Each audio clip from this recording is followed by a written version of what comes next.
এটা হচ্ছে আমাদের এবিটিএস সলিউশনে তোমাদের পার্ট নাম্বার 3। এর আগে আমরা দুটো পার্ট করেছিলাম। এটা ছিল আমাদের পার্ট নাম্বার 1, যেখানে আমরা 1 থেকে 13 অবধি করেছিলাম, এসসি 1 থেকে এসসি 13। আমাদের দ্বিতীয় পার্ট ছিল এটা, যেখানে আমরা 23 থেকে 35 অবধি করেছিলাম। আর এই প্রত্যেকটা পার্টের যে পিডিএফ, সেই পিডিএফ কিন্তু আমরা অলরেডি টেলিগ্রামে পোস্ট করে দিচ্ছি, তো তোমরা সেখান থেকে দেখে নিও। হ্যান্ড রিটেন নোট দিয়েছি এবং টেলিগ্রামে গেলে আরো এক্সট্রা কিছু তোমরা জানতে পারবে, এক্সট্রা কিছু সলিউশন, এক্সট্রা কিছু কোশ্চেন আমি সেখানে দিয়ে থাকি। তো অবশ্যই সেখানে তোমরা জয়েন করো। আর যারা নতুন তারা কিন্তু অবশ্যই চ্যানেলটা সাবস্ক্রাইব করতে ভুলো না। আমাদের আজকে হচ্ছে দুটো পেজ আমরা সলিউশন করব, ঠিক আছে? আমরা এখানে দুটো পেজ সলিউশন করব। একটা হচ্ছে এসসি 44, ঠিক আছে, আর একটা হচ্ছে এসসি 51, ঠিক আছে। এই দুটো পেজ আমরা আজকে সলিউশন করব। প্রথম কোশ্চেন সেটা হচ্ছে আমাদের 4 নম্বর কোশ্চেন। আর তোমরা যারা ব্যতিচার করছিলে, তো আলোর যে ব্যতিচার, সেই ব্যতিচারের আমরা পিওয়াইকিউ গুলো পরের সপ্তাহ থেকে দেয়া শুরু করব। আলোর ব্যতিচার, সমবর্তন, অপবর্তন এবং ওয়ান শটও আসবে, যেটা আমাদের নিউক্লিয়াস আর আমাদের সঞ্চার ব্যবস্থার যে ওয়ান শট, এই ওয়ান শটগুলো কিন্তু আমাদের পড়ে আছে। তো এই ওয়ান শট দুটো আমরা দিয়ে দেবো এবং যতটা সম্ভব আলোর ক্ষেত্রে যতটা সম্ভব কিন্তু আমরা ততটা ওয়ান শট বা আমরা পিওয়াইকিউ এটা সলিউশন দেওয়ার চেষ্টা করবো, যতটা পারবো তোমাদের হেল্প করার চেষ্টা করছি আমি। ফার্স্ট কোশ্চেনের দেখো, এটা খুবই একটা ইম্পর্টেন্ট কোশ্চেন বলা চলে, ঠিক আছে। কোশ্চেনটা কি বলছে শোনো। বলা হচ্ছে আলোক নলে ব্যবহৃত ধাতু হতে প্রাপ্ত প্রবাহের পরিবর্তনের লেখচিত্র একটা নিচে দিয়ে দিয়েছে। আমাকে জানতে চেয়েছে এই এক্সটা কি। এই এক্সটা কি ত্বরক বা তারক যাই বলো, এই ত্বরক বিভব, এক্সটাকে বলা হয় ত্বরক বিভব। এবং এই যে এই পয়েন্টটাকে বলা হয় নিবৃত্তি বিভব, ঠিক আছে। নিবৃত্তি বিভব বলা হয়। এর গ্রাফ তো অলরেডি আমরা করেছি। এক্স আর এ দুটো জিনিস আমি বলে দিলাম, দুটো জিনিস কি। আর এখানে যেগুলো করানো হচ্ছে সেগুলোর পিডিএফ মানে হ্যান্ড রিটেন নোট সেটা আমি টেলিগ্রামে কিন্তু দিয়ে দিই। নেক্সট আমাদের অপশন যেটা সি বলছে, এই সি এর যে কোশ্চেন অ্যান্সারটা, সেটা কি বলেছে, আপতিত আলোকরশ্মির তীব্রতা স্থির রেখে দুটি ভিন্ন কম্পাঙ্ক μ1 ও μ2 এর জন্য লেখচিত্র আঁকতে বলেছে। লেখচিত্রটা কি করে আঁকবো? তো আমরা কি করি, এক্স আর ওয়াই অক্ষ নিয়ে নিই। এটা আমি এক্স অক্ষ নিয়ে নিলাম আর ওয়াই অক্ষ নিলাম। এবার এইদিকে যেমন আমাদের ত্বরক বিভব ছিল, এখানেও এটা ভি থাকবে আর এখানে এটা কিন্তু আমাদের আই থাকবে, যেটা আমাদের প্রবাহ মাত্রা। এইবার এখানে কি বলা হচ্ছে, আলাদা আলাদা কম্পাঙ্ক নিচে। তাহলে সেক্ষেত্রে আমাদের ছবিটা কেমন হয়, 1 নম্বর এটা ছবি। এবং আলাদা আলাদা কম্পাঙ্ক যখন নিই, এবং এখানে দেখো কি বলা হচ্ছে, তীব্রতা স্থির। আলাদা আলাদা কম্পাঙ্কের ক্ষেত্রে এরকম ছবিটা আসে। এখানে কি আমাদের তীব্রতা মানে ইন্টেন্সিটি, এটা কিন্তু এখানে ধ্রুবক থাকে তো। এবং এটা ধরো একটা কম্পাঙ্ক μ1 এবং একটা কম্পাঙ্ক μ2। আর এই যে পয়েন্টটায় টাচ করছে, এই দুটো পয়েন্টকে কি বলা হয়, এটা আমি নাম দিলাম VS1, এটার নাম দিলাম VS2। এসটা কি, স্টপিং পোটেনশিয়াল, নিবৃত্ত বিভব, যাকে ইংরেজিতে স্টপিং পোটেনশিয়াল বলে, সেজন্য আমি এটা S1 নাম দিলাম এবং এটা S2 নাম দিলাম। μ1টা বড়, μ2টা ছোট। এবার এখানে একটা ছোট্ট পারা থিওরি আছে। মিউ মানে কম্পাঙ্ক সেটা শক্তির সাথে সম্পর্কিত। এবার শক্তি বা কম্পাঙ্ক বাড়া মানে কি, এখানে μ1টা বেশি, তার মানে শক্তি বাড়ছে। শক্তি যদি বাড়ে তাহলে ওই ইলেকট্রনটাকে আমাকে দাঁড় করাতে হবে। ইলেকট্রনকে যদি আমি দাঁড় করাতে চাই, তার মানে ওকে বেশি শক্তি প্রয়োগ করতে হবে। এখানে শক্তিটা কি, আমরা যে ভোল্টেজটা প্রয়োগ করছি সেই ভোল্টেজ। সেই জন্য এই VS2 যেটা আমি লিখেছি, এটা কিন্তু বড় VS1 এর থেকে। অবশ্যই এদিকে নেগেটিভ আছে, এর মানগুলো কিন্তু নেগেটিভে থাকে। এটা গেল আমাদের 4 নম্বর কোশ্চেন। কোশ্চেন আমাদের শেষ। আমরা করব 4-এর দাগের, 5-এর দাগের, 7 আর 8। তোমাদের টেস্ট পেপারে 4, 5, 7, 8 এইগুলোতে ওই 3টে চ্যাপ্টার আছে, যেটা তোমরা থাম্বনেলে দেখলে, কোয়ান্টাম, নিউক্লিয়াস আর এটা হচ্ছে পরমাণু। 4-এর দাগের কোশ্চেন এখানে শেষ। আমরা যাচ্ছি এখন 5-এর দাগে। আচ্ছা, 4-এর দাগের অরের একটা কোশ্চেন আছে। এখানে বলছে নীল আলোর প্রভাবে যে ধাতু থেকে ফটো ইলেকট্রন নির্গত হয়, লাল আলোর প্রভাবে সেখান থেকে ইলেকট্রন নির্গত হয় না কেন? ভালো করে বুঝো। বেনিয়া সহকলা ছোটবেলায় পড়েছি, বেনিয়া সহকলা। এটা কি রং? এটা বেগুনি, তাই না? এটা বেগুনি রং এবং এটা হচ্ছে নীল রং, ঠিক আছে। আমাদের যে নীল, এটা হচ্ছে সেই রং, আর এটা হচ্ছে লাল রং। এইবার ই সমান কি এইচ নিউ। নিউটা কি, কম্পাঙ্ক এক কথায় কার সাথে সমানুপাতিক? শক্তির সাথে সমানুপাতিক।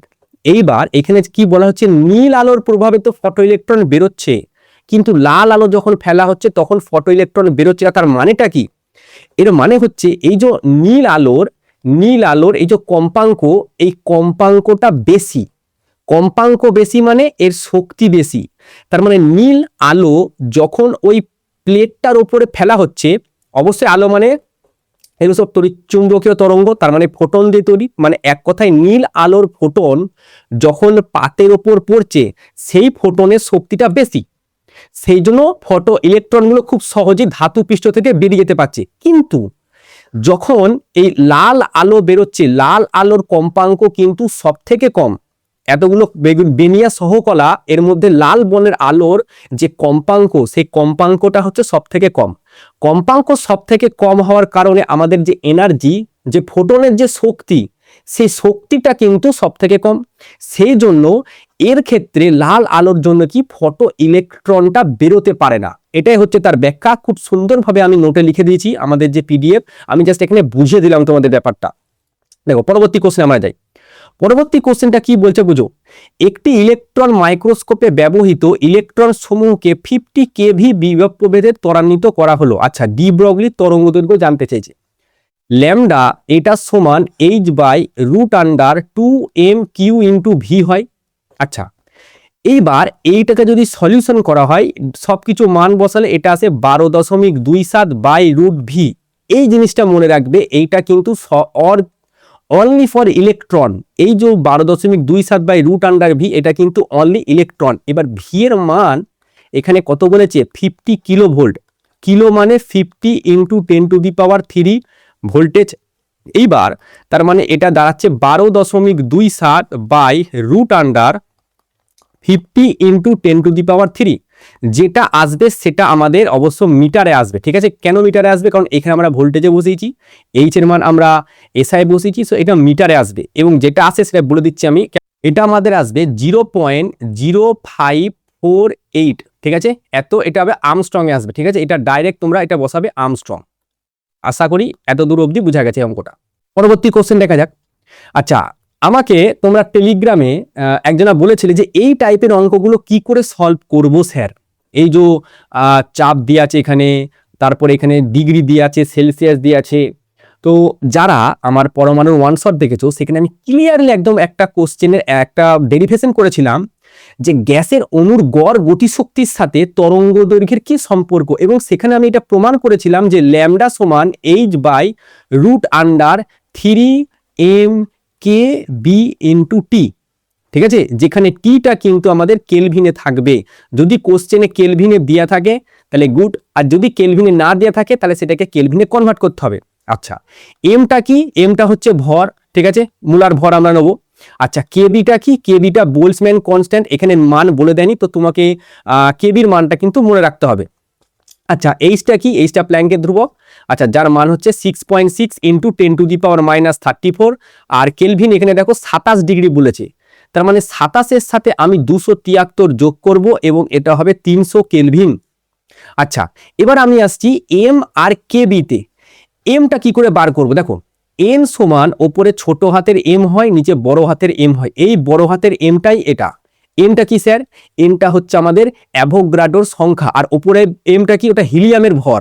আচ্ছা, যদি এখানে এবার এম সমান, তার মানে ওপরে হচ্ছে হিলিয়ামের ভর। হিলিয়ামের ভর কত? এখানে লিখে রেখে দিও, হিলিয়ামের ভরটা আমি বলে দিচ্ছি তোমাদের। এই যে এম অফ হিলিয়াম যেটা লিখে দিয়েছি, এই জিনিসটার মানটা আমরা এইখানে বসাবো। অবশ্যই এটা মাথায় রেখে দিও, পরীক্ষায় এলে আশা করি যদি ক্যালকুলেটর অ্যালাউ করে তাহলে তোমাদের মান সব দিয়ে দেবে। এই অঙ্কটা দিয়ে দেয়নি, ব্যতিক্রম। তো 0.004026, এটা আমাদের ছোট হাতের এম হচ্ছে 6.022 × 10⁻23। এটা তোমরা ক্যালকুলেট করবে এবং এটা আসবে 6.6 × 10⁻27। অবশ্যই এটা কেজিতে আসবে। ঠিক আছে, এইবার এই যে কেবির মান, এই কেবির মানটাও তোমরা দেখবে প্রথম বা সেকেন্ড পেজে একটা অঙ্ক আছে এই টাইপেরই, যেখানে 300 কেলভিন দেওয়া আছে, সেখানে কিন্তু কেবির মানটা দেওয়া ছিল। এক্ষেত্রে কেবির মান দেয়া নাই, তো এটা তোমরা মনে রেখে দিও। এখানে এই যে 1.38 × 10⁻23 আছে। এই প্রত্যেকটা মানকে এখানে আমরা বসাবো। এইচ এর মান 6.6 × 10⁻34।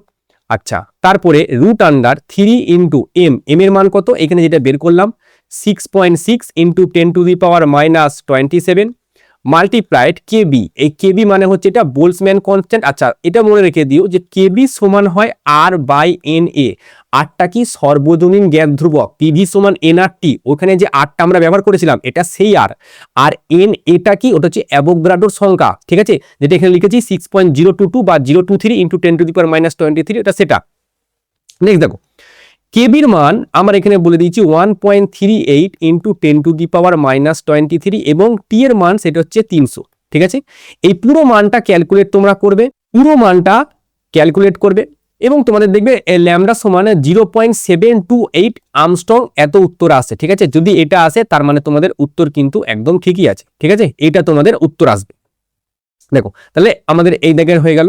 নেক্সট আমাদের মোজেলের সূত্র, যেটা আমি করাবো না, এটা পর পর দুটো পেজে আছে মোজেলের সূত্র, যেটা আমাদের রুট আন্ডার নিউ, এটা সমানুপাতিক z-1, এটা অনেক সময় ব্যবহার করে, অর কি ব্যবহার করে, রুট আন্ডার মিউ সমানুপাতিক জেড, মানে কম্পাঙ্কের বর্গমূল পরমাণু সংখ্যার সাথে সমানুপাতিক, এটা হচ্ছে কথা। এবার গ্রাফ আছে, এর একটা গ্রাফটা ইম্পর্টেন্ট, মোজেলের সূত্রটা দুটো পেজ আমি দেখতে পেলাম, এটা 3 নম্বর পেজ। আচ্ছা, এটা হচ্ছে আমাদের গাণিতিক রূপ। অঙ্কটায় আসো, বলা হচ্ছে একটি এক্স রশ্মি উৎপাদক নলে 1.24 মেগা ইলেকট্রিক ভোল্ট। ভালো করে একটা কথা বলি শোনো, বড় হাতের এম আর ভি এইটার মান হচ্ছে মেগা, ঠিক আছে, আমি আগেও বলেছি এটা হচ্ছে মানে মেগা। যদি ছোট হাতের এম আর ভি থাকে এটার নাম হচ্ছে মিলি, ঠিক আছে, এটার নাম কি, মিলি, ঠিক আছে, মানে 1.24 মিলি ইলেকট্রিক ভোল্ট বা মিলি ভোল্ট, ঠিক আছে। তো সেক্ষেত্রে এইটার ক্ষেত্রে আমরা ব্যবহার করি 10⁻³ এইটার ক্ষেত্রে ব্যবহার করব 10⁶। আচ্ছা, ভোল্টেজ কত বলেছে, ভি এর মান 1.24 মেগা ভোল্ট, তার মানে 1.24 ইন্টু 10⁶ ভোল্ট। এবার সর্বনিম্ন তরঙ্গ দৈর্ঘ্য এক্স রশ্মির ক্ষেত্রে ল্যামডা মিনিমাম, এটা সমান হয় এইচসি বাই ইভি। আমরা যেমন ই সমান এইচসি বাই ল্যামডা, এইখানে আমরা কি ব্যবহার করতাম 12400 বাই ল্যামডা, সেম জিনিস এইখানে আমরা এইচসি বাই ই, এটাকে যদি ক্যালকুলেট করি তাহলে এখানেও কিন্তু আমাদের এই 12400 বাই ভি আসে, অলমোস্ট ইকুয়াল টু, সো 12400, আর এদিকে ভি এর মান কত বলেছে 1.24, আচ্ছা, ইন্টু 10⁶। এবার ভালো করে বুঝো, এই দশমিকটাকে তুলে আমি ওপরে 100 বসাতে পারি। আচ্ছা, তাহলে 124 আর 124 কেটে গেলে একের পিছনে 4টে শূন্য আর এদিকে 6টা শূন্য, তার মানে উপরে গেল 10⁻²। এটা কিসে আসছে, ল্যামডা মিনিমাম, এটা আর্মস্ট্রং এ আসে, তার মানে এটা হচ্ছে আর্মস্ট্রং। যদি তোমরা ন্যানোমিটারে করতে চাও তার মানে ল্যামডা মিনিমাম যদি ন্যানোমিটারে করতে চাও তাহলে 10⁻³ এত ন্যানোমিটার আসে। কারণ কি, কারণ হচ্ছে 1 আর্মস্ট্রং সমান 10⁻⁻1 ন্যানোমিটার, ঠিক আছে। তো এই আর্মস্ট্রংটার জায়গায় 10⁻⁻1 একটা বসিয়ে দাও, তাহলে 10⁻⁻1 আর -2 যুক্ত হয়ে -3 আসে। তো এইটা হচ্ছে আমাদের আর একটা কোশ্চেন যেটা আমি এখানে করলাম, আর এটা বোঝার জন্য, ঠিক আছে, এই জিনিসটা বোঝার জন্য এটা আমাদের প্রয়োজন নেই, এটাকে সরিয়ে দাও। দুটো কোশ্চেন হলো, প্রত্যেকটা কোশ্চেন যেগুলো হতে পারে আমি এখানে বলছি যে মোজেলের সূত্রটি বিবৃত করো, এই সমস্ত কোশ্চেন আমি আগে করে দিয়েছি, আর যেগুলো আমি এখানে পুরো লিখে করাচ্ছি না, ঠিক আছে, জাস্ট বুঝিয়ে দিচ্ছি, এগুলো কিন্তু আমাদের পিডিএফ নোটে পেয়ে যাবে। সো অবশ্যই আমাদের পিডিএফটা সংগ্রহ করে নিও, টেলিগ্রামে জয়েন হয়, ডেসক্রিপশনে লিঙ্ক থাকবে, চ্যানেলের বায়োতেও লিঙ্ক থাকবে। পরবর্তী কোশ্চেন যাই, কোশ্চেনটা বলা হচ্ছে প্রথম বোর কক্ষপথে ইলেকট্রন। আচ্ছা, এই যে কোশ্চেনটা এটা স্টার মার্ক দিয়ে রেখে দাও, ঠিক আছে। 2025 সালে তোমাদের কিন্তু এই টাইপেরই একটা কোশ্চেন এসেছে এইচএসে। প্রথম বোর কক্ষপথে ইলেকট্রনের শক্তি বলা হচ্ছে -13.6 ইলেকট্রিক ভোল্ট, রিডবার্গ ধ্রুবকের মান নির্ণয় করো। এই সূত্রটা হচ্ছে ই সমান -RCH, এটা হচ্ছে সূত্র। ই এর মান কত দেখো, -13.6 বলেছে, সো 13.6 বসালাম, কিন্তু ইলেকট্রিক ভোল্টে আছে আমাদের, সেটা এসআই নিয়ে যেতে হবে।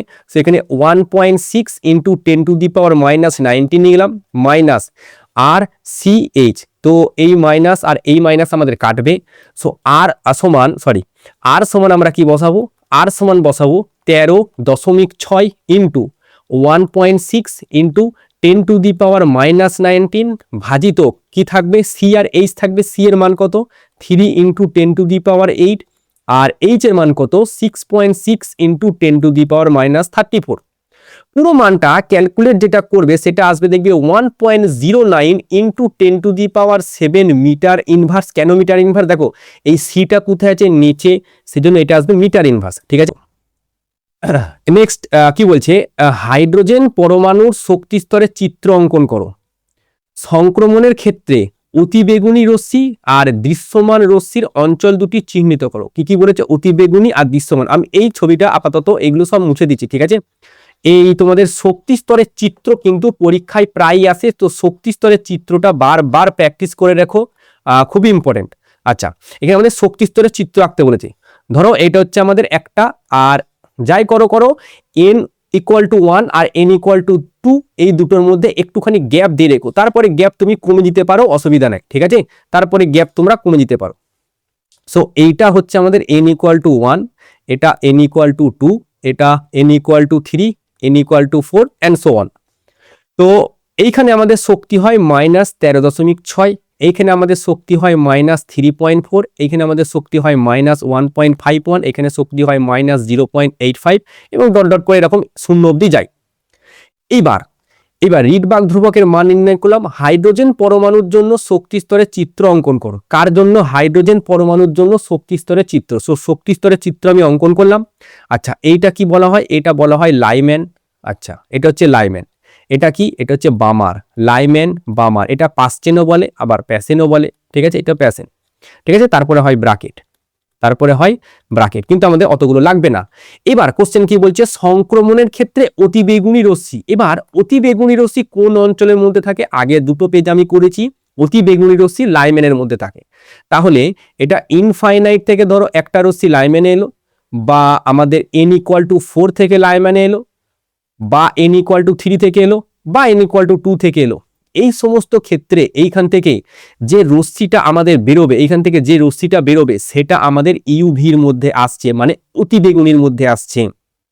এইবার যে আমাদের এখানে বামারের মধ্যে দেখো, ইনফাইনাইট থেকে ধরো বামারে এলো, বা আমাদের 4 থেকে বামারে এলো, বা আমাদের 3 থেকে বামারে এলো, এই তিনটের ক্ষেত্রে কিন্তু আমাদের যে রশ্মিটা বেরোবে সেটা আমাদের দৃশ্যমান রশ্মি বেরোবে। ঠিক আছে, মানে হচ্ছে ভিজিবল রে। ঠিক আছে, তো এই ছবিটা আমাদের এখানে আঁকতে বলেছে। বাস হয়ে গেল 1 নম্বর। এখান থেকে 1 নম্বর পাওয়া যাবে। 2 আর 1 3 নম্বর কোশ্চেন হয়ে গেল।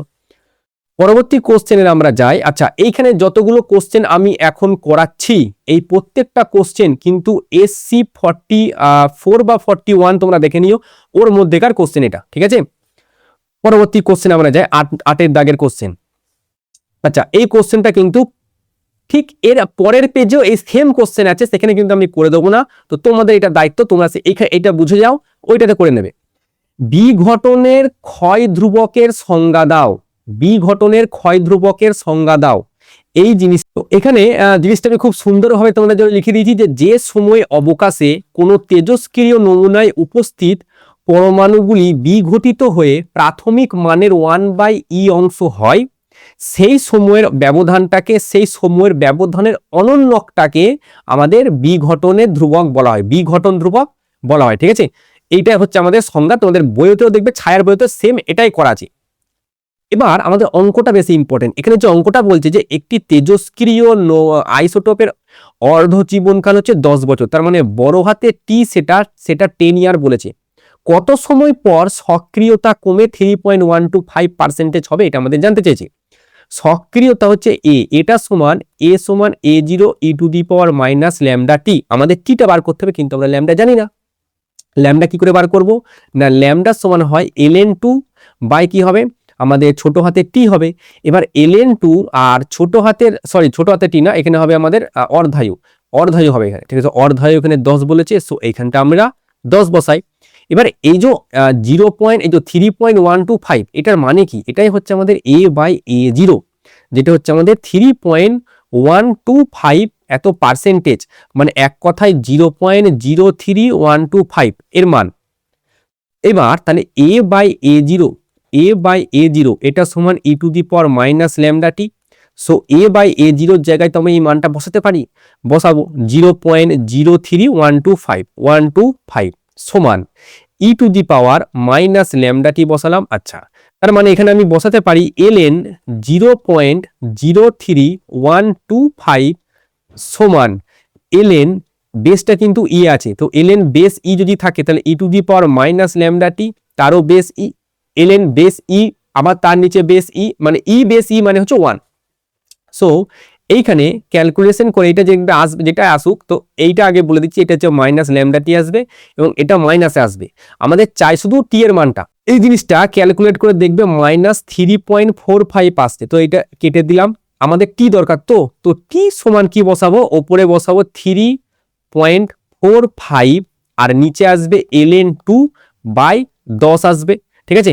এবার যদি এটা ক্যালকুলেট করা হয় যে 3.45 ফার্স্ট ব্র্যাকেট দিয়ে আমি করে দিচ্ছি 3.45 ইন্টু 10, আচ্ছা এটা ভাজিতক আমাদের হচ্ছে ln কত আছে, ln 2, এবং এটার অ্যান্সার তোমাদের 49.7 আসছে আমার, ঠিক আছে। টি এর মান আমার যেটা আসছে সেটা হচ্ছে 49.7, তার মানে টি এর মান অলমোস্ট ইকুয়াল টু আমরা 50 ইয়ার নিতে পারি, ঠিক আছে। সো 50 ইয়ারই দেখবে তোমাদের কোশ্চেন আছে, সেজন্যই আমরা বললাম। কিন্তু পরীক্ষার খাতায় তো তোমরা জানতে পারবে না যে উত্তর কি আছে, যদি প্র্যাকটিস করে যাও কমন এসে যায় তাহলে আলাদা কথা, কিন্তু যদি না জানো তাহলে সেক্ষেত্রে 49.7ই তোমরা রেখে দিয়ে আসো, ফুল নাম্বার পাবে। পরবর্তী কোশ্চেন আমরা যাই। পরবর্তী কোশ্চেন এখানে বলেছে, আচ্ছা এই কোশ্চেনটা আমি করবো না, ঠিক আছে। মৌলের ভর সংখ্যা পরিবর্তনের সাথে প্রতি নিউক্লিয়নের বন্ধন শক্তি, এই পুরো কোশ্চেনটা, ঠিক আছে। সো SC1 দেখবে, SC1 আমি বলে দিচ্ছি, SC1-এ আমি পুরো সলিউশন করে রেখেছি। SC1-এ এই যে ছবিটা আমি বলে দিচ্ছি তবু আর একবার। সো ছবিটা এই যে এরকম যে ছবিটা আছে, এই এরকম যাবে, তারপরে এরকম গিয়ে এদিকে আসবে, এই ছবিটা এখানে আঁকতে বলেছে 1 নম্বর। আর এখান থেকে কি কি জানতে পারি সেটা দিয়ে দিচ্ছি। আমি দেখুন বলেছিলাম, ঠিক আছে, সংযোজন আর বিভাজন আমি পিডিএফেও লিখে দিচ্ছি, ওটা জাস্ট এখানে হুবহু কপি পেস্ট করে দাও, একই কোশ্চেন, ঠিক আছে, একই কোশ্চেন। পরবর্তী কোশ্চেনে যাই। এইখানে দেখো 3 থেকে 4 বার এসছে আলফা কণা আর প্রোটন কণা। যদি প্রোটনটা আগে থাকে আর আলফাটা পরে থাকে আর একই বিভব প্রভেদ যদি দেয়, ঠিক আছে, তখন আসে 2√2:1, কিন্তু এখানে আগে আলফা বলেছে, তার মানে lambda of alpha is to lambda of proton, তাহলে এটা আসবে 1:2√2। মোটামুটি প্রতিটা পেজেই তোমরা এই অঙ্কটাকে পাবে, ঠিক আছে। কোনো জায়গায় একই বিভব প্রভেদ আছে, এক জায়গায় দেখবে 100 ভোল্ট, দুজনে কি 100 ভোল্ট বিভব পার্থক্যের মধ্য দিয়ে চালনা করেছে, ঠিক আছে। তো এই অঙ্কটা আমি আর করলাম না, সেম অঙ্ক। এবার তোমরা যদি বলো যে স্যার অঙ্কগুলো করে দিচ্ছে না, আমাকে যদি কোনো অঙ্ক অসুবিধা হয় টেলিগ্রামে জানাও, অনেকজনে জানায় টেলিগ্রামে, ঠিক আছে। সবাইকে সলিউশন আমি করে দিই, যদি তোমার অসুবিধা হয় অবশ্যই টেলিগ্রামে আমাকে মেসেজ করে আমি রিপ্লাই দিয়ে দেবো। এবার এই কোশ্চেনটাই আসো, ভালো কোশ্চেন একটা। বলা হচ্ছে যে একটি ধাতুর সূচনা কম্পাঙ্ক μ0, যখন 2 μ0 কম্পাঙ্কের আলো ধাতু পৃষ্ঠে আপতিত হয় তখন ইলেকট্রনের সর্বোচ্চ গতিবেগ হচ্ছে v1। আচ্ছা, তাহলে আমাদের যেটা সূত্র কে ম্যাক্স, মানে আইনস্টাইনের যে কোয়ান্টামের সূত্র, সেটা হয় E - phi। E সমান হয় h নিউ আর phi সমান হয় h নিউ নট। এবার E ম্যাক্স সমান কে ম্যাক্স হয় হাফ এম ভি স্কোয়ার। তো প্রথম ক্ষেত্রে হাফ এম ভি ম্যাক্স তার স্কোয়ার হয়, ঠিক আছে। তো ভি ম্যাক্সটা কত বলেছে, v1 বলেছে, তাহলে v1 তার স্কোয়ার। এটা সমান এই নিউটা কি, যেই কম্পাঙ্কের আলোটা পড়ছে, তো এইখানে কম্পাঙ্কের আলোটা কত পড়ছে 2 μ0, তাহলে 2h ইন্টু μ0 লিখলাম, মাইনাস আমি h μ0 লিখলাম, তার মানে এটা কত দাঁড়ালো, শুধু h μ0। এখান থেকে যদি আমি v1 স্কোয়ারের মান বের করতে চাই তাহলে সেটা হচ্ছে 2h μ0/m হলো। এবার এটা 1 নম্বর। এবার সেম ক্ষেত্রে যদি আমি 2 নম্বর যদি করি তাহলে হাফ এম v2 তার স্কোয়ার, কারণ নেক্সট ক্ষেত্রে দেখো এখানে আমাদের v2 বলেছে, তাহলে v2 সমান, এবার যে আলোটা পড়েছে সেই আলোটা কত, সেই আলোটা 5 μ0 বলেছে।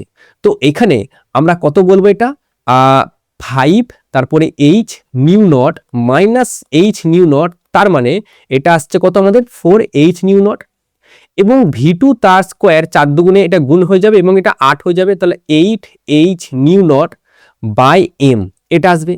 এইবার যদি আমরা এটা v1 স্কোয়ার বাই v2 তার স্কোয়ার করি, তার মানে এটা আসবে ওপরে, মানে ওপরে 2 আসবে আর নিচে 8 আসবে, তার মানে এটা এক কথায় 2 আর 8 এলো। এবার যদি আমি এটা v1 = v2 করতে চাই তাহলে এটা কত আসবে, 1/1:2 আসবে, কারণ 2 1 2 আর 2 4 8, এবার রুট চাপবে তো 1:2 আসবে। ভালো একটা অঙ্ক, থামস আপ অঙ্কটার জন্য একটা। পরবর্তী কোশ্চেন বলা হচ্ছে কোনো ধাতু, আচ্ছা এটা তো এক্ষুনি করলাম যে বেগুনি আলো পড়লে আলোক তড়িৎ ক্রিয়া ঘটলো কিন্তু লাল আলোতে পড়লো না, মানে লাল আলোতে আলোক তড়িৎ ক্রিয়া হলো না কেন? হতেই পারে, এরকম ঘটনা কি ঘটতে পারে? হ্যাঁ ঘটতে পারে।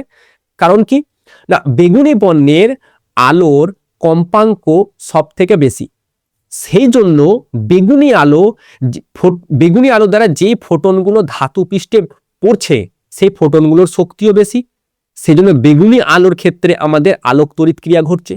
এবার লাল বর্ণের আলোর কম্পাঙ্ক সব থেকে কম, লাল বর্ণের আলোর কম্পাঙ্ক সব থেকে কম, কম হওয়ার জন্য ফোটনের শক্তি তাহলে সব থেকে কম, সেজন্য এর ক্ষেত্রে আমাদের ফটো ইলেকট্রন বেরোয় না বা আলোক তড়িৎ ক্রিয়া হয় না। প্রথম কোশ্চেনের উত্তর যেটা বলেছি সেটাই। এই কোশ্চেনটা শোনো, তারপর একটি ফোটনের শক্তি মানে ই বলে দিয়েছে কত, 5 ইলেকট্রিক ভোল্ট বলে দিয়েছে, ফোটনের ভরবেগ জানতে চেয়েছে। ই সমান হয় পিসি, ভরবেগটাকে পি দিয়ে ডিনোট করা হয়, সেটা হয় ই বাই সি।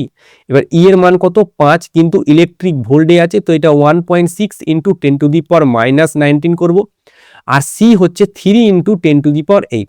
এটা ক্যালকুলেট করি আমি, তো এটা হচ্ছে 5 ইন্টু 1.6 ইন্টু 10⁻⁻19 ভাজিতক 3 ইন্টু 10⁸। এটা ক্যালকুলেট করে যেটা আসছে সেটা আসছে 2.67 ইন্টু 10⁻⁻27। এটা অ্যান্সার। নেক্সট আমাদের যেখানে তরঙ্গ দৈর্ঘ্য জানতে চেয়েছি, তো ই সমান আমরা কি জানি, এইচসি বাই ল্যামডা জানি, ঠিক আছে। সংশ্লিষ্ট বিকিরণের তরঙ্গ দৈর্ঘ্য, তাহলে ল্যামডা সমান এইচসি এর জায়গায় আমরা 12,400 বসাতে পারি যদি আমরা ল্যামডা আর্মস্ট্রং এ চাই, আর ই কিন্তু আমাদের ইভিতে থাকা দরকার, ই আমাদের ইভিতে আছে তো 12,400 বসালাম। আচ্ছা নিচে ই আসবে, আর ই এর মান কত 5, তাহলে 12,400 আর ডিভাইডেড বাই 5 2.480 আর্মস্ট্রং, এটা আমাদের ল্যামডা চলে এলো, ঠিক আছে। আমি এটা বক্স করে দিই, তো এটা আমাদের একটা উত্তর, ঠিক আছে। আচ্ছা আর একটা উত্তর আমাদের এটা পিটা। তো এতদূর হলো। নেক্সট কোশ্চেন আমি এখানে হচ্ছে 7 দেখা। আচ্ছা এগুলো কিন্তু এইখানে যেই কোশ্চেনগুলো করালাম এগুলো কিন্তু এসসি 51, আমার ঠিক মনে পড়ছে না এসসি কতগুলো আছে, তো এটা এসসি 51 এর মনে হয়, ঠিক আছে। 7 দাগের কোশ্চেন দেখ, 7 দাগের কোশ্চেন বলছে একটি উত্তেজিত হাইড্রোজেন পরমাণুর শক্তি -1.51। এবার -1.51 দেখো, এক্ষুনি আমি একটা ছবি আঁকলাম না, -1.51 ই এর মান কত হয় দেখো তো, দেখো -1.51 আমাদের এন এর মান কত হচ্ছে 3। আচ্ছা তাহলে এন এর মান আমাদের 3 হচ্ছে, আসা যাক। তো এখানে আমাদের প্রথমেই হচ্ছে এন এর মান 3 আছে ইনিশিয়ালে। এবার বোর তত্ত্ব অনুযায়ী ইলেকট্রনের কৌণিক ভরবেগ জানতে চেয়েছে। আচ্ছা ভালো কথা, কৌণিক ভরবেগ এল, এটা সমান হয় NH বাই 2π। আচ্ছা এন এর মান কত 2 আছে, সরি এন এর মান 3, তাহলে এন এর মান হচ্ছে 3 ইন্টু এইচ এর মান কত 6.6 ইন্টু 10⁻⁻34, আচ্ছা ইন্টু 2, আর পায়ের মান হচ্ছে 3.14, ঠিক আছে। পুরোটা ক্যালকুলেটেড করি, 3 ইন্টু 6.6 ইন্টু 10⁻⁻34 ভাজিতক 2 ইন্টু 3.14, এবং এটা ক্যালকুলেট করে দেখবে আসছে 3.15 ইন্টু 10⁻⁻34, ঠিক আছে। নেক্সট এটা আমাদের এ হলো। আচ্ছা আমাদের বি কি বলছে এবার দেখা যাক। বি এ বলছে যে বোর তত্ত্ব অনুযায়ী লিথিয়াম প্লাস আয়নের ভৌমস্তর থেকে একটি ইলেকট্রনকে বের করে আনতে ন্যূনতম কি শক্তি প্রয়োজন। আচ্ছা আয়নায়ন শক্তি সম্পর্কে শুনেছো কি? আয়নায়ন শক্তি, আয়নায়ন শক্তি মানে কি, ভৌমস্তর, ধর এটা ভৌমস্তর, এই পেনটা ভৌমস্তর, ভৌমস্তর থেকে আমি একটা ইলেকট্রনকে তুলবো এবং পরমাণুর বাইরে ছেড়ে দেবো, পরমাণুর বাইরে ছেড়ে দেবো মানে ভৌমস্তর মানে এন এর মান কত 1, পরমাণুর বাইরে নিয়ে যাব এন এর মান কত ইনফাইনাইট, মনে রেখে দিও, পরমাণুর বাইরে মানে ইনফাইনাইট। তার মানে আমাকে যে শক্তিটা প্রয়োগ করতে হবে ডেল্টা ই, সেটা সমান কি লিখবো E2 মাইনাস E1। এটা আমি বলেছিলাম যার শক্তি বেশি হবে, যেই স্তরের শক্তি বেশি হবে সেটা প্রথমে লিখবে, আর যে স্তরের শক্তি কম হবে সেটা পরে লিখবে। তোমাদের ছায়ার বইতেও এটা করা আছে, লেখা আছে দেখবে। তাহলে E2টা কি, তাহলে আমি তো ভৌমস্তরে রেখেছিলাম প্রথমে ইনিশিয়ালি, মানে E1 যেটা সেটা আমি ইনিশিয়ালি এই জায়গাতে রেখেছিলাম। ভৌমস্তরে শক্তি কত -13.6, তাহলে মাইনাস এখানে লিখবো -13.6। আচ্ছা E2 মানে এইখান থেকে ইলেকট্রনটাকে নিয়ে আমি পরমাণুর বাইরে বসিয়ে দিয়েছি। পরমাণুর বাইরে মানে ইনফাইনাইট, এন এর মান ইনফাইনাইট। তাহলে আমাদের যে সূত্র ই সমান -13.6 ওপরে Z square by N square, N এর জায়গায় যদি ইনফাইনাইট বসাই, কোনো কিছুকে যদি আমি ইনফাইনাইট দিয়ে ভাগ করি তাহলে কি আসবে? ইনফাইনাইট দিয়ে ভাগ করলে এটা 0 আসবে। তার মানে উত্তর আসছে 13.6 ইলেকট্রিক ভোল্ট। এখানে যেটা বলা হচ্ছে প্রয়োজনীয় ন্যূনতম শক্তি সেটা 13.6। আচ্ছা, এই প্রমাণটা আমি করাবো না, এটাও আমি করেছি আগের পেজে, এটাও আমরা করে দিয়েছি। যেখানে এখানে আসলে প্রমাণ করতে হচ্ছে আর সমান আর নট ওপরে এন স্কোয়ার বাই জেড, যেখানে আর নটের মান হচ্ছে আমাদের 0.53 আর্মস্ট্রং। এই জিনিসটা প্রমাণ করতে বলেছে, ঠিক আছে? আমরা করিয়ে দিয়েছি আগের পেজগুলোতে। দুটো পাঠের মধ্যে যে কোনো একটা পাঠে দেখবে করানো আছে। আচ্ছা, পরবর্তী কোশ্চেনে আমরা যাই। পরবর্তী কোশ্চেন বলেছে অর্ধায়ু কাকে বলে। আশা করি এটা সবাই জানো যে কোনো একটা পরমাণুর প্রাথমিক অবস্থায় পরমাণু কোনো একটা তেজস্ক্রিয় নমুনায় পরমাণুর সংখ্যা বর্তমানে যতটা আছে, ঠিক আছে, যতটা আছে, যত সময় পর ওর অর্ধেক হয়ে যাবে সেটাকেই আমরা অর্ধায়ু বলি। কাকে বলে এটা আমি লিখে দিচ্ছি। কাকে দেখো, তাহলে কি লেখা আছে? যে সময় পর কোনো তেজস্ক্রিয় নমুনায় উপস্থিত পরমাণুর সংখ্যা প্রারম্ভিক সংখ্যার অর্ধেক হয়ে যায় তাকে অর্ধায়ু বলে। ধরো এটা আমার কাছে একটা তেজস্ক্রিয় নমুনা আছে, এইখানে এর পরমাণুর সংখ্যা 100। কিছু সময় পর ধরি বড় হাতে টি সময় পর এই নমুনাটায় এখন পরমাণুর সংখ্যা হয়ে গেল 50টা। তাহলে এই যে টিটা, এই টিটাকে বলা হয় অর্ধায়ু। এবং এর যে গাণিতিক রাশিমালাটা আছে টি, এটা সমান হয় 0.693 বাই ল্যামডা, ঠিক আছে? ল্যামডাটা বিঘটন ধ্রুবক। এইবার বিঘটন, হ্যাঁ, ল্যামডাটা আমাদের ক্ষয় ধ্রুবক। এইবার যে কোশ্চেনটা আমি প্রথমেই বলেছিলাম যে এই যে বিয়ের দাগের কোশ্চেন, তেজস্ক্রিয় আইসোটোপের অর্ধায়ু 100 সেকেন্ড অত সময় পর, বলেছিলাম না যে কোশ্চেনটা আর একবার ঘুরিয়ে আসবে, আমি তখন করাবো না, আমি জাস্ট এখানে উত্তরটা বলে দিচ্ছি। এর যে সময়টা ছোট হাতের যে টি, এটা তোমাদের বেরোবে 500 সেকেন্ড, ঠিক আছে? যদি 500 সেকেন্ড বেরোয় তাহলে ঠিক, যদি 500 সেকেন্ড না বেরোয় তখন অবশ্যই টেলিগ্রামে মেসেজ করো, আমি বলে দিচ্ছি, ঠিক আছে? একই রকম সেম এখানে তোমরা এই সূত্রটা অ্যাপ্লাই করতে পারো যে এ সমান A0 e to the power minus lambda t, এই সূত্রটা ব্যবহার করতে পারো। বা এটাও ব্যবহার করতে পারো এ সমান A0 1/2 তার উপরে এন, এই দুটো সূত্র ব্যবহার করতে পারো, যেখানে এনটা হচ্ছে উপরে ছোট হাতের টি আর নিচে বড় হাতের টি, ঠিক আছে? আচ্ছা, আবার দেখো মডেলের সূত্র ঘুরিয়ে এসেছে, ঠিক আছে? রিপিট কোশ্চেন আমি কিন্তু করাবো না, আগেই বলে দিলাম, ঠিক আছে? হাতের টাইম খুবই কম এবং আমাদের পুরোটা কভার করতে হবে, সেই জন্য রিপিট কোশ্চেন আমি করাবো না। তারপরে কোশ্চেনটা করে দিচ্ছি। এই কোশ্চেনটা তোমাদের রায় মার্টিনের যদিও আমি করেছি, কিন্তু আমি করে দিচ্ছি একবার। আচ্ছা, এগুলো আমি মুছে দিচ্ছি আপাতত, ঠিক আছে? এই জিনিসগুলো মুছে দিচ্ছি, এগুলো তোমাদের কোনো কাজে লাগবে না। A to Z এগুলো সব কিন্তু আমরা হ্যান্ড রিটেন নোটে আমরা দিয়ে দেবো। আচ্ছা, শুনো এবার কোশ্চেনটা কি বলছে। বলা হচ্ছে জেড ইকুয়াল টু কত বলেছে? 11। ভালো কথা, জেড ইকুয়াল টু 11 পারমাণবিক সংখ্যার একটি মৌলের এক্স রশ্মি কে আলফা। আচ্ছা, তাহলে মাথায় ভাবো যে কে আলফা কখন তৈরি হয়? কে আলফা তখনই তৈরি হয় কে কক্ষের ইলেকট্রনটা সরে গেছে, ওই জায়গায় খালি, ঠিক আছে? এল কক্ষ থেকে একটা ইলেকট্রন কে কক্ষতে এসছে, তখন কে আলফা তৈরি হয়। আচ্ছা, ভালো কথা। তাহলে রুট আন্ডার নিউ এটা সমানুপাতিক আমাদের কি হয়? Z-1 হয়। এবার মিউস, এখানে দেখো কি যে তরঙ্গ, এখানে হচ্ছে মিউ, তার মানে এটা হচ্ছে সি বাই ল্যামডা, তাই না? এটা হচ্ছে সি বাই ল্যামডা সমান, সি বাই ল্যামডা সমান এই যে ধ্রুবকটা এখানে আসে সেটা কত আসে? এ, এবং এ তার স্কোয়ার আসবে, কারণ দেখো এখানে রুট তুলে দিচ্ছি আমি। আচ্ছা, এটা হবে Z-1 তার স্কোয়ার। এবার আচ্ছা, ভালো কথা, এটা একটা এলো। আচ্ছা, তার মানে এখানে যদি আমি 1/λ করি তাহলে 1/λ সমান এটা হবে a স্কোয়ার বাই সি, আর এখানে হবে Z-1 তার স্কোয়ার। আর একটা যদি আমি করি, এটা ধরো আমাদের একটা যেটা হচ্ছে প্রথম জেড, যেটা বলে দিচ্ছে আমাদের, ঠিক আছে? Z1ই ধরলাম, বাই যদি আমি করি আবার 1/, এবার ল্যামডার জায়গায় দেখো 4 ল্যামডা, তাহলে 1/4 λ এটা সমানও আমাদের a স্কোয়ার বাই সি আসবে এবং Z-1 তার স্কোয়ার আসবে। তাহলে a স্কোয়ার বাই সি আর a স্কোয়ার বাই সি কেটে গেল, এই ল্যামডা কেটে গেল, এই চারটা ঘুরে ওপরে যাবে সমান। আচ্ছা, এই Z1 এর মান কত বলেছে? 11, তাহলে 11 - 1 তার স্কোয়ার।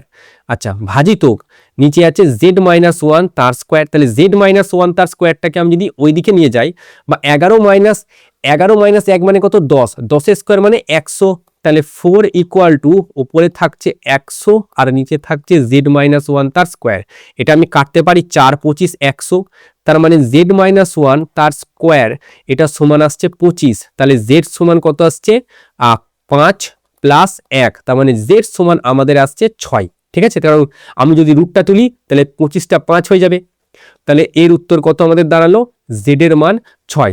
আচ্ছা, তো আমাদের কিন্তু এইখানে অবধি আছে, দা এন্ড হয়ে গেল আমাদের এই দুটো পেজের। ঠিক আছে, অবশ্যই অবশ্যই অবশ্যই ভিডিওটা বন্ধুদের সাথে শেয়ার করো। আর যে যে কোশ্চেন অসুবিধা তোমাদের পরীক্ষার এবার শুরু হতে যাচ্ছে, তো আশা করি তোমাদের ডাউট হবে। যদি ডাউট হয় তার মানে গুড, ঠিক আছে, আর যদি ডাউট না হয় তাহলে কিন্তু সমস্যা। তো ডাউট হবে, এটা আমি আশা করছি তোমাদের কাছ থেকে ডাউটগুলো অবশ্যই আমার কাছ থেকে জিজ্ঞাসা করে নিও। একটু হয়তো লেট হতে পারে আমার রিপ্লাই দিতে, কোনো ব্যস্ত থাকি। তো টেলিগ্রামটা জয়েন হয়ে যেও এবং সেখানে আমার ডাউটটা তোমরা ডাউটটা নিজেদের ক্লিয়ার করে নিও। ঠিক আছে।